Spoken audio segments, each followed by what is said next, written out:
एक हरे भरे फुसफुसाते जंगल के बीचों बीच बेनी नाम का एक चुलबुला सा कुत्ता रहता था।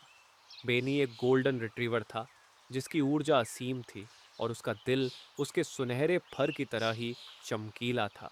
हालांकि ज्यादातर कुत्ते अपने साथी कुत्तों की संगति पसंद करते हैं, बेनी को अकेले जंगल घूमने में सुकून मिलता था। एक ठंडी शरद ऋतु की सुबह जब बेनी मेपल के पेड़ों के बीच टहल रहा था, तो उसकी नज़र एक अजीबोगरीब नज़ारे पर पड़ी। वहां गिरे हुए पत्तों की मुलायम चादर में एक नन्हा खरगोश ठंड से कांप रहा था। बेनी सावधानी से उसके पास गया। उसकी आंखें आश्चर्य और चिंता से चौड़ी हो गईं। नमस्ते, छोटे खरगोश, बेनी ने धीरे से कहा। क्या तुम खो गए हो? खरगोश, जिसका नाम विस्कर्स था, ने बड़ी डरी हुई आंखों से ऊपर देखा। मैं खोया नहीं हूं, विस्कर्स ने जवाब दिया, लेकिन मैं बहुत ठंडा और अकेला हूं। मेरा परिवार कहीं गर्म जगह पर चला गया, लेकिन मैं पीछे रह गया।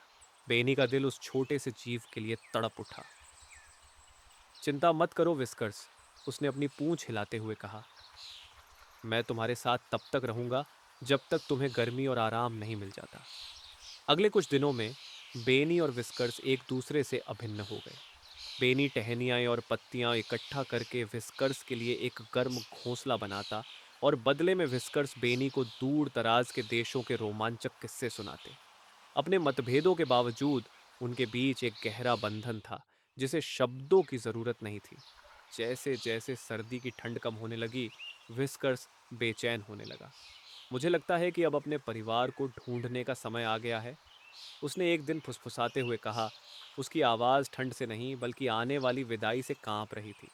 बेनी को एक अजीब सी उदासी महसूस हुई, लेकिन वह दिल से जानता था कि यह दिन आना ही था।